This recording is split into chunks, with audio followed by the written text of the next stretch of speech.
आज से ठीक 4 साल पहले मैंने एक इंटरव्यू किया था और उस इंटरव्यू का टाइटल था my journey of 0 to 1000 crore.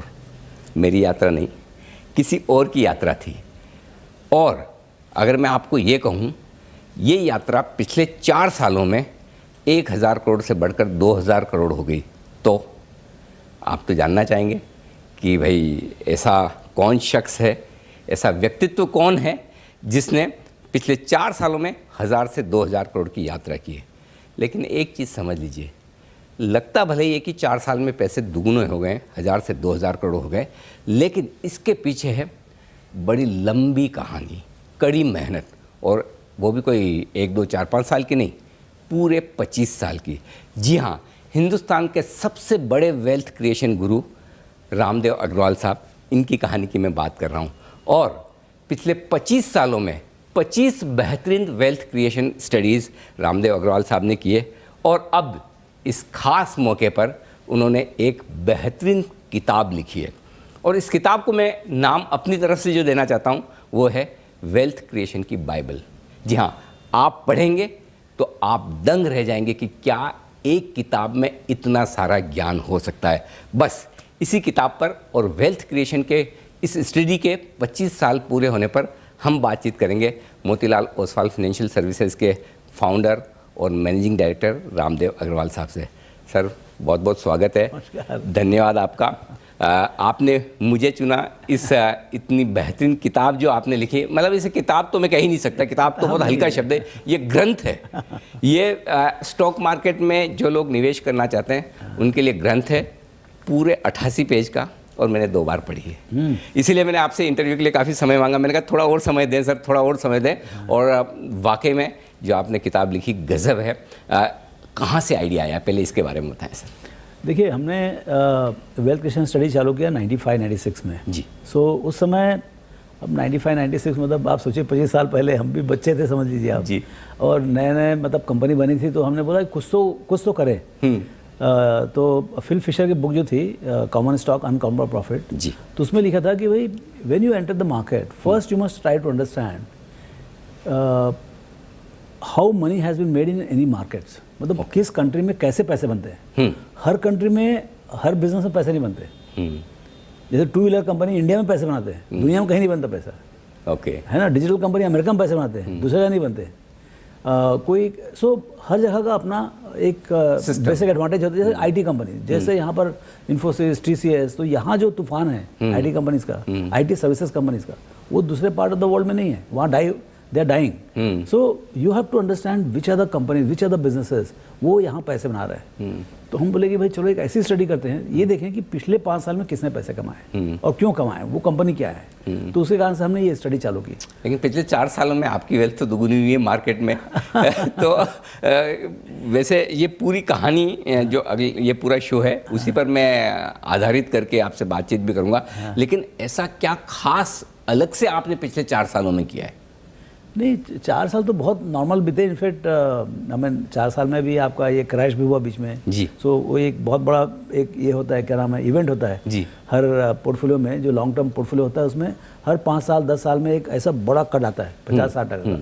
तो मेरे पास 4 बार हो गए। 92 में हुआ, जब मैं चालू किया 1990 में, तो कुछ भी पैसे था, समझिए 1 करोड़ था, समझिए वो भी 1 करोड़ बाद में आया, लेकिन फिर भी 1 करोड़ था, समझिए। तो वो हर्षा मेहता बुलरन में हो गया 30 करोड़। 30 करोड़ घट के हो गया 10। तो पहला कट आया 67%। 30 वाला 10 हो गया। 30 वाला 10। फिर वहाँ से चालू हुआ धीरे धीरे। फिर तो बोले यार अब 10 करोड़ बहुत है हम लोग के लिए, मेरे और मोती के लिए।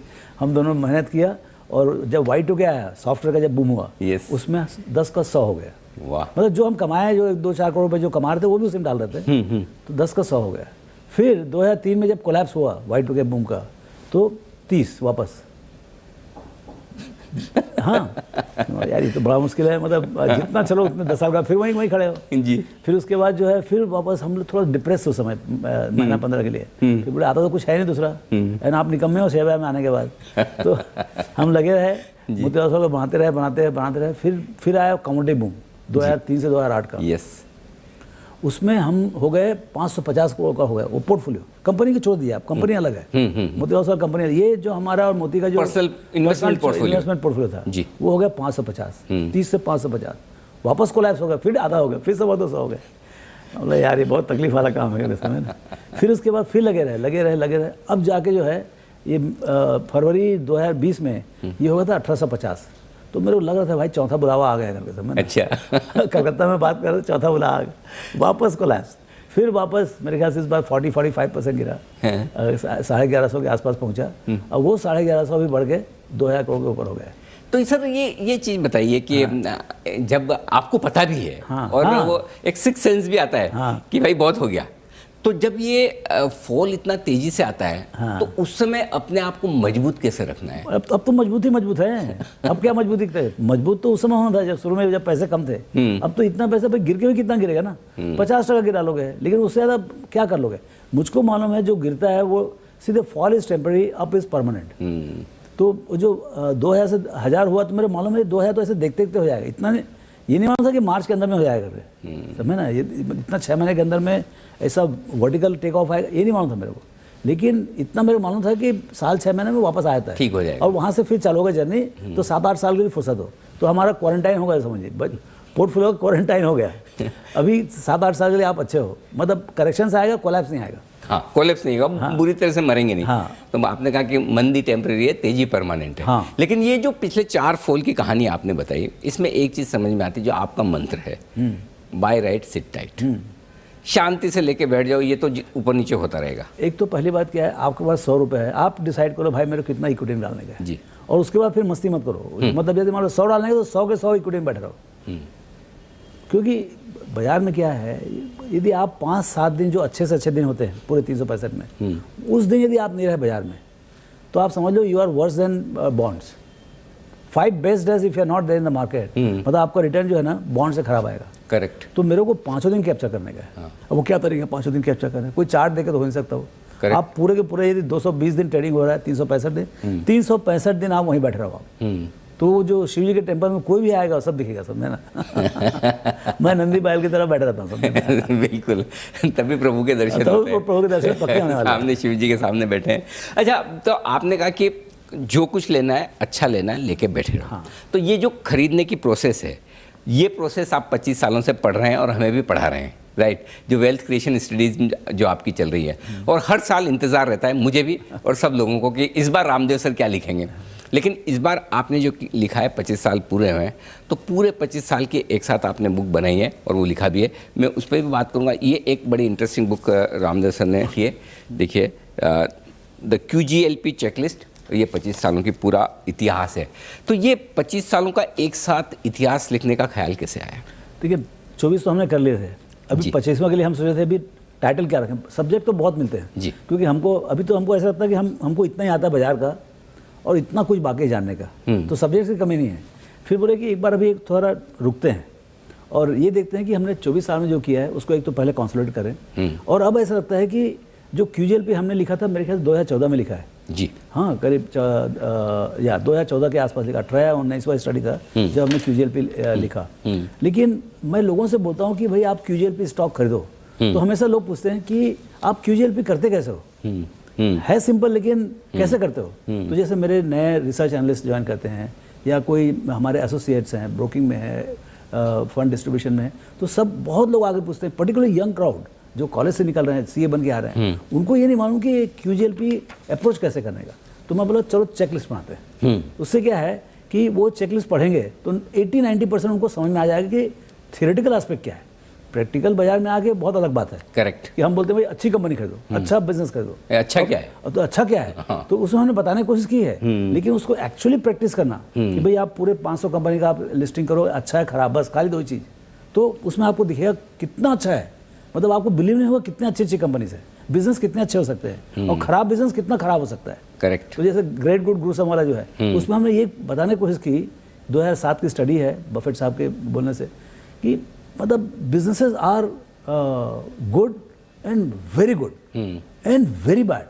तो मतलब आप भगवान कृपा से और आपको ऐसा कोई पनिशमेंट ना हो कभी आपके पोर्टफोलियो में खराब कंपनी रहे, क्योंकि जो कंपाउंडिंग होता है सिर्फ अच्छी कंपनी होता है। करेक्ट। यदि गोल्ड में कंपाउंडिंग होगा सबके गोल्ड में होगा, शेयर बाजार में ऐसा नहीं है। आपके पास यदि खराब कंपनी है तो जीरो चले जाएंगे आप। राइट। ये बड़ा फर्क है।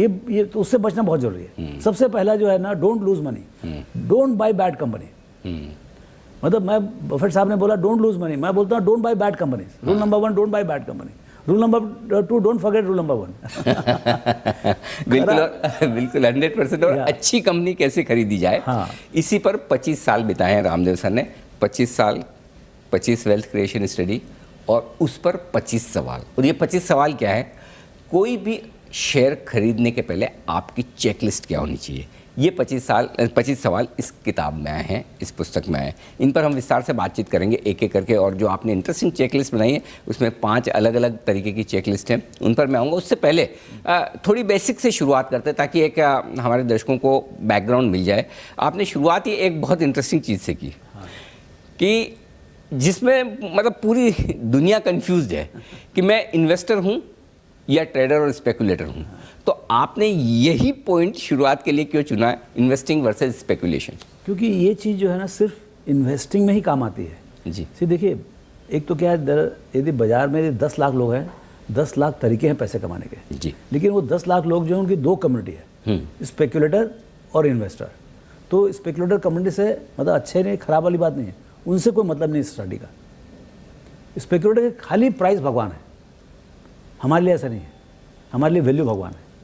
तो वो इन्वेस्टिंग में एक अलग ही चीज़ है। इन्वेस्टिंग में कई तरीके की होती है, ये एक ऐसा QGLP फ्रेमवर्क जो है ना, इस तरीके, ये हमारा तरीका है और ये एक स्टाइल है वैल्यू और ग्रोथ का। तो ये काम करेगा, लेकिन कैसे काम करेगा, तो ये so it is only for investing not for speculation. So जो नए लोग आते हैं उनको ये नहीं मालूम है कि what is the difference between speculation and investment. कई लोग जो है ना उनको लगता है वो इन्वेस्टिंग कर रहे हैं, एक्चुअली वो स्पेकुलेट कर रहे हैं। करेक्ट। तो ये नहीं होना चाहिए क्योंकि उनके रूल्स अलग हैं। आप यदि स्पेकुलेट कर रहे हैं तो आप अच्छे से स्पेकुलेशन करें आप, और यदि इन्वेस्टिंग कर रहे हैं तो अच्छे से इन्वेस्टिंग के रूल्स फॉलो करें। वो इन्वेस्टिंग के रूल्स अंडर QGLP फ्रेमवर्क हमने लिखने की कोशिश की है। करेक्ट। और QGLP मैं बता दूं हमारे दर्शकों को, जब आप ये किताब पढ़ेंगे आपको सब कुछ समझ में आएगा। Q क्वालिटी के लिए है, G ग्रोथ के लिए, L लॉन्जिटिविटी, ये ग्रोथ कितने लंबे समय तक रह सकती है, और P रीजनेबल प्राइस, यानी कि जो आप ये तीनों फैक्टर देखकर कोई स्टॉक खरीदना चाहते हैं तो उसकी प्राइस रीजनेबल होनी चाहिए, महंगा नहीं होना चाहिए। इन्हीं पर आगे बातचीत करेंगे। लेकिन स्टॉक पिकिंग को लेकर आपने कुछ इंटरेस्टिंग चीज़ें शुरुआत में लिखी है कि तरीके क्या है, टॉप डाउन या बॉटम्स अप, आपको क्या पसंद है और दोनों में फ़र्क क्या है? सी टॉप डाउन मतलब एब्सोल्यूट टॉप डाउन क्या होता है कि वर्ल्ड इकोनॉमी में क्या होगा, फिर इंडियन इकोनॉमी क्या होगा, इंडियन इकोनॉमी में कौन सी इंडस्ट्री अच्छी चलेगी, उस इंडस्ट्री में कौन best company, that is a classic top down. Bottom up क्या होता है, मैं आपसे मिला, आप बोले अरे रामदेव जी मैं वो उससे मिला था कंपनी वाले से, वो खूब पैसा कमाने वाला है, 100 करोड़ कमाने वाला, 150 करोड़ में कंपनी मिलती है। तो मतलब बॉटम अप हो गया ना, कुछ नहीं मालूम कंपनी के बारे में, आपने नाम बताया बस, मेरे को नाम ही चाहिए बस। अब कंपनी से शुरुआत करेंगे और वहाँ से हम चालू करते हैं। जैसे कल शाम को मेरे को किसी ने बोला कि एक कंपनी 500-600 करोड़ मिलती है, टेक कंपनी है, उसमें नहीं 200 करोड़ मिल रही है, 600 करोड़ कैश है बोलता है, और टेक कंपनी है, और अभी भी नया मैनेजमेंट आया है, कोई TCS को कोई बंदा आया ज्वाइन किया है। बोला यार देखने तो पड़ेगी भाई, है 500-600 करोड़ की कंपनी, लेकिन फिर देखें सही क्या है। तो ये ना वहाँ से कहानी चालू, that is a classic bottoms up. So आपको यही पसंद है? मेरे see ultimate I like both. मेरे रीडिंग करता हूँ मैं टॉप डाउन। अच्छा। रीडिंग जो है मतलब बहुत सारी सी क्या है, देखिए आपको you are buying the future, तो फ्यूचर में दुनिया कैसे बनने वाली है, और दुनिया अभी कैसी दुनिया, भाई आप जितना पढ़ो उतना आपको दुनिया समझ में आएगी कि मतलब अमेरिका कितना बड़ा है, चाइना कितना बड़ा है, वर्ल्ड कितना बड़ा है, उसमें हम कितने छोटे हैं, और कितना बड़ा अपॉर्चुनिटी है। तो ये सब समझने के लिए आपको थोड़ा सा बिग पिक्चर का भी समझ जरूरी है। करेक्ट, बहुत जरूरी है, अदरवाइज आप कुएं के मेंढक रह जाएंगे, है ना। क्योंकि क्या है, ग्रोथ जो है, ग्रोथ को समझने के लिए आपको ये समझना पड़ेगा कि यूनिवर्स कितना बड़ा है, मतलब बिजनेस अपॉर्चुनिटी कितना बड़ा है, वो बहुत जरूरी है। और वर्ल्ड क्या है, कितना स्पीड से प्रॉस्पर होते जा रहा है। देखिए ये वर्ल्ड बहुत ज़्यादा प्रॉस्परस है compare to what it was 15 years back. Correct. 20-25 years back world was having GDP of say $50 trillion, आज $100 ट्रिलियन है, और अगले 15 साल में इसका $200 ट्रिलियन होने वाला है। तो आप देखो से कितना मतलब विश्व कितना ये रहेगा, और उसमें कंजम्पशन होता है फिर, और वो कंजम्पशन के लिए कंपनीज बनती हैं। तो ये कनेक्ट करना जरूरी है कि भाई, so I read lot of large picture, okay, लेकिन जब एक्चुअली शेयर खरीदने का टाइम आता है तो हम उसमें से निकालते हैं कि ये सेक्टर में कंपनी खोजनी है, अब उस सेक्टर में कंपनी कहाँ से निकालें। तो अब फिर उसका बॉटम्स अप शुरू चर्चा चालू होती है। तो हम जाके कोई कंपनी वाले से पूछेंगे कि भाई आपको क्या अच्छा लगता है, कौन कौन से क्षेत्र, क्या क्या इंटरेस्टिंग ट्रेंड है, तो बोलेगा सिक्योरिटीज़ में बहुत अच्छा हो रहा है, तो सिक्योरिटीज़ में कौन सी कंपनी है, तो उसमें से फिर वो खोजबीन चालू होती है। और होता क्या है, कोई ना कोई जो है ना एनालिस्ट या कोई प्रेजेंटेशन में आपको वो कंपनी मिल जाती है, क्योंकि आप मेंटली रेडी हैं, आपको QGLP फ्रेमवर्क है, आपका टॉप डाउन एक इमेजिनेशन क्लियर है। अब उसमें क्या है, एक बंदा जो है ना चलता हुआ आता है डायस के ऊपर, अब वो बताता है कि मैं ऐसी कंपनी बना रहा हूँ, तो पसंद आ गई, तो फिर चलो भाई साथ में। तो फिर उस कंपनी की वैल्यू, हाँ। अल्टीमेटली तो हर चीज़ की एक वैल्यू, किसी चीज़ पर वो इस वैल्यू पर अच्छी है, किसी पर खराब है, तो आप वैल्यू कैसे डिसाइड करते हैं? हाँ, तो वो वैल्यू का जो है, देखिए शुरू में तो CA में मालूम है आपको 4 पेज का था, शुक्ला गरेवाल के बुक में कुछ नहीं था बिल्कुल। अब उसके बाद आप रीडिंग चालू करो। Value is what you get, price is what you pay. Correct. ये फंडामेंटली आपको समझना पड़ेगा। Value and price are 2 different things. Correct. ये बाजार ऐसा है जहाँ 1 का चीज 20 में बिकता है और 20 का चीज 1 में मिलता है। ये आप पता होना चाहिए। ये नहीं, ये आपके पास फेथ होना ही चाहिए। हाँ। कि ये बाजार में is not very fair market, कि मतलब आपको हर जगह गोल्ड का दाम वही भाव मिलेगा। आप कहीं भी चले जाएं इंडिया में 100 रुपए के आगे पीछे आपको गोल्ड मिलेगा। करेक्ट। ऐसा नहीं है। शेयर बाजार में बहुत उठापटक है। 100 की चीज मतलब 1000 में बिकती है, मतलब एकदम अत्याचार है दोनों तरफ अत्याचार है। और इधर मालूम पड़ा 12% का डिविडेंड यील्ड है कंपनी में, और फिर भी नहीं बिकती। करेक्ट। तो ये क्या है, तो इस टाइप में समझने का बहुत जरूरी है, what is the underlying value. हाँ, मतलब उसमें एक्चुअल में उसका वर्थ क्या है। और प्राइस तो आपको मालूम ही है। प्राइस तो आपको सबको, भी कोई उसमें आर्बिट्राइज है नहीं। करेक्ट। प्राइस कहीं भी जाए आपको, प्राइस सबके पास है, प्राइस वैल्यू क्या है वो पता तो करना है। उसी कारण से जो है ना शेयर बाजार में जो आते हैं, प्राइस जानने में आपको कोई बहुत तिरंदाजी नहीं है। करेक्ट। और नहीं, मेरे पास बेस्ट मशीन है, कोटेशन मशीन। अरे भाई क्या कर लेगा, बहुत बेस्ट मशीन था। जब हमने चालू किया 87 में जी, अहमदाबाद और मुंबई के बीच में 10% प्राइस गैप होता था। उसके कारण से मोतीलाल ओसवाल में हमने चालू किया। यहाँ पर से हम खबर देते थे, वहाँ से खरीदते थे और नेक्स्ट डे यहाँ लाके बेचते थे, तो 5 से 7%, 10% गैप मिलता था। अब 1 रुपये, एक नया पैसा का फर्क नहीं है। करेक्ट। तो वैल्यू और प्राइस में डिफरेंस है, बहुत डिफरेंस है जी। और ये समझना बहुत, ये फेथ होना बहुत जरूरी है कि बाजार में आपको कई चीज़ें बहुत सस्ती मिलती है और कई चीज़ें, और वही सस्ती चीज़ें कुछ दिन के बाद बहुत महंगी बिकती है। करेक्ट। उसी का मजा है। बिल्कुल। लेकिन जैसा मैं शुरुआत में भी कह रहा था कि पावर ऑफ कंपाउंडिंग आपका फेवरेट सब्जेक्ट रहा है और आपने खुद ने किए अपने लिए। तो आप देख बता ही रहे 1990 के 1 करोड़ आज 2000 करोड़ है और पिछले 4 साल में 1000 से 2000 करोड़ पहुंचे। आपकी वेल्थ क्रिएशन स्टडीज में भी और पर्सनल लाइफ में भी पावर ऑफ कंपाउंडिंग कि जो पैसे से पैसा बनाने वाली जो कला है, उसकी इंपॉर्टेंस क्या है? भाई ये पूरी life he is only about compounding है। आपका नॉलेज कंपाउंड हो रहा है। आप एक पुस्तक पढ़ते हो, आप आगे बढ़ते हो। तो आज आप जैसे एंकर हो, आज आपको 10-15 साल से आप कर रहे हैं, 20 साल से कर रहे हैं, तो आपको एक क्यूमुलेटिव एडवांटेज है आपके प्रोफेशन में। जी।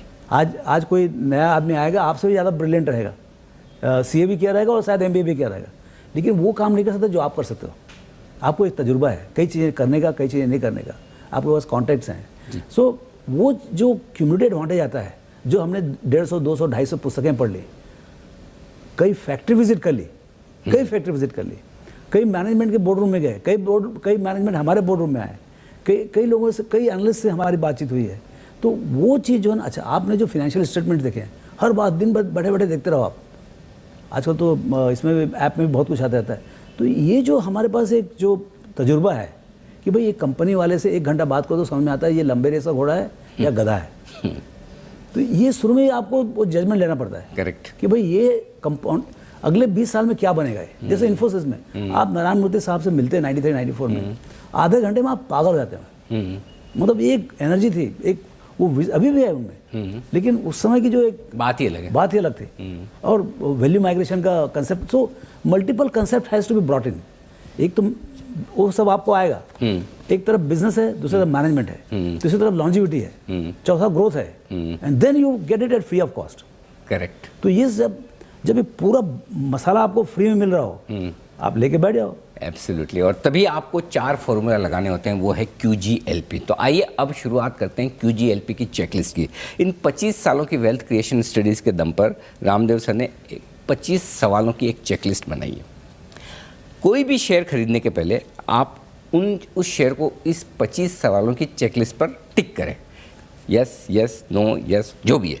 उसके बाद आप एक डिसीजन पर पहुंचे कि वाकई में ये शेयर मेरे पोर्टफोलियो में आने लायक है नहीं, और उसमें भी 5 अलग अलग सेगमेंट बनाए, business checklist, growth checklist, management checklist, price checklist और रिस्क चेकलिस्ट। इसमें अलग अलग किस तरह से इस चेकलिस्ट को आप आगे बढ़े, अब उन पर हम करते हैं बातचीत। तो सर शुरुआत करते हैं बिजनेस चेकलिस्ट के हिसाब से। एक मैं बोल दूं, जी जी, ये जो चारों जो है ये अपने आप एक मास्टर चेकलिस्ट है। हाँ, QGLP, ये चारों चीज जो आपको देखना ही है। हर ये देखिए, हर आदमी का अपना चेकलिस्ट होगा। ये मैं जो करता हूँ मैं लिखा हूँ, मैं यू नो करेक्ट। इसमें एक भी चीज ऐसा नहीं जो हम नहीं करते। और अच्छा, आपकी ये पूरी कंप्लीट है, ये 25 ये हमारे ये मतलब टाइम टेस्टेड है, ये हम करते ही हैं। ओके, लेकिन आप जैसे करोगे तो आप इसमें से 2-4 छोड़ दोगे, लेकिन आप 10 और जोड़ दोगे आप अपने हिसाब से, अपने हिसाब से कस्टमाइज कर। लेकिन ये चारों जो हेडर है, जैसे क्वालिटी है, quality of business, quality of management, उसके जो चेकलिस्ट होंगे वो तो रहेगी। हाँ, और उसके अंदर सब चेकलिस्ट हमने तो मोटे मोटे 10-15 लिख दिए, उसके अंदर और 100-150 कर सकते हो आप। तो वो आपकी मर्जी है कि आप कितने गहराई में जाना चाहते हैं, लेकिन आपको सब पूरे को देख के फिर आपको ये बोला भाई ये बिजनेस अच्छा है, लंबे रेस को बोला है, फिर आप दूसरा जजमेंट लोगे ये मैनेजमेंट बहुत अच्छा है। तो ये 2 हो गया ना, तो आपका 90% काम हो गया कि भाई अच्छा बिजनेस रन बाय अच्छा मैनेजमेंट, मतलब अगले लंबा 10-20-25 साल के लिए कहानी बन गई। दूसरा फिर क्या है, ग्रोथ, QG। अभी ग्रोथ का असेसमेंट जो है ये बहुत थोड़ा ट्रिकी है, उसमें आर्ट चाहिए और थोड़ा किस्मत भी चाहिए समझे ना। और कभी कभी ढीले मैनेजमेंट होता बता भी देते हैं बहुत लंबे जो है। और कई बार पुस्तकें पढ़ने से समझ में आता है कि ये बॉस ये तो होने ही वाला है, ये तो हो ही रहा है। मतलब जो वैल्यू माइग्रेशन में जो है ना, उसमें बहुत अच्छा ये आता है। तो वो ग्रोथ की अपन बात करेंगे। फिर चौथा लॉन्जिविटी। अभी भाई ये 12 महीने कहानी है कि 12 साल की कहानी है, वही फर्क आता है। करेक्ट, फर्क सबसे बड़ा फर्क उधर, लीवर नेस्ले ये 12 महीने कहानी नहीं है, 120 साल की कहानी है। वाह। तो वैल्यूएशन में मतलब आपको डिस्काउंटेड कैश फ्लो करो तो उसमें जुड़ते जाएगा फिर लाइन से वो, तो उसी कारण से पी भी बढ़ते जाता है ऐसा कंपनी का। करेक्ट, बिल्कुल ठीक बात है ना। तो QGL, हाँ। फिर उसके बाद वैल्यूएशन, ये तीनों को देख के आप समझो भाई इसका कीमत तो 1000 को होना चाहिए, लेकिन एक्चुअली बाजार में 100 मिल रहा है। सर ये एक चीज़ है, ये कैसे करते हैं? मतलब अब आप जैसे ना, आपने कैसे बोला इस कंपनी का कीमत तो 1000 करोड़ होना चाहिए, और आमतौर पर मैं बताऊँ इन्वेस्टमेंट करने वाले क्या करते हैं, इस शेयर का भाव तो 50 रुपये होना चाहिए, वो शेयर का भाव निकालते हैं, आप कंपनी की कीमत निकालते हो। ये बड़ा फर्क है, सोच में फर्क है। करेक्ट, मैं कभी प्राइस देखता नहीं, मैं हमेशा मार्केट कैप देखता हूँ। हाँ। ये डिफरेंस कैसे लाया जाए दिमाग में? पता नहीं, मैं शुरू से ये क्या है, 2 रुपये का शेयर होता है, 1 रुपये का शेयर होता है, 10 रुपये का होता है, 100 रुपये का शेयर होता है। किसी ने स्प्लिट, MRF है, उसने भाई ने स्प्लिट ही नहीं किया, वो 4.25 अब वो 30-40 हज़ार करोड़ की कंपनी हो गई, और अभी भी 4.25 करोड़ का इक्विटी है उसका, 10 रुपये का शेयर है। अभी उसको क्या मतलब, उसका 4.25 करोड़ के शेयर के पर शेयर 80,000 रुपये बाद क्या बात करो उसके बारे में। तो उसी कारण से उसका मार्केट कैप कितना वो देखो आप, 35,000 करोड़ का मार्केट कैप। हाँ ये ठीक है, MRF 35,000 करोड़ मार्केट कैप है, ये समझ में आता है। बिल्कुल। तो ये जो 4 बड़े फॉर्मूला है वेल्थ बनाने के और स्टॉक चुनने के, उसकी चेकलिस्ट, और इस चेकलिस्ट में एक चेकलिस्ट पर करेंगे टिक और जानेंगे कि क्या वाकई में आपके पोर्टफोलियो में जो शेयर है वो इन सारी चेकलिस्ट पर खरा उतरता है, या फिर अगर आप कोई शेयर खरीदने का मन बना रहे हैं तो क्या आपको इस चेकलिस्ट को पूरी तरह से दिल से फॉलो करना चाहिए, है ना। तो बस इसी पर करेंगे बातचीत हमारे अगले एपिसोड में भी। वेल्थ क्रिएशन का परफेक्ट फॉर्मूला पार्ट 2 भी ज़रूर देखिएगा। सर बहुत बहुत धन्यवाद। पार्ट 1 में आपने पूरा बैकग्राउंड, अपने 25 साल से ज़्यादा का अनुभव है, 25 साल तो वेल्थ क्रिएशन को है, लेकिन उस अनुभव को आपने उतारा है। अब हम माइक्रो लेवल पर जाकर आपसे सारी ये थीम्स और चेकलिस्ट डिस्कस भी करेंगे। बहुत बहुत शुक्रिया इस पहले एपिसोड के लिए, और बस इसके बाद एक दूसरा एपिसोड जहाँ पर आगे की पूरी डिटेल्स होंगी इस वेल्थ क्रिएशन स्टडी को लेकर। तो बने रहिए हमारे साथ जी बिजनेस पर। नमस्कार।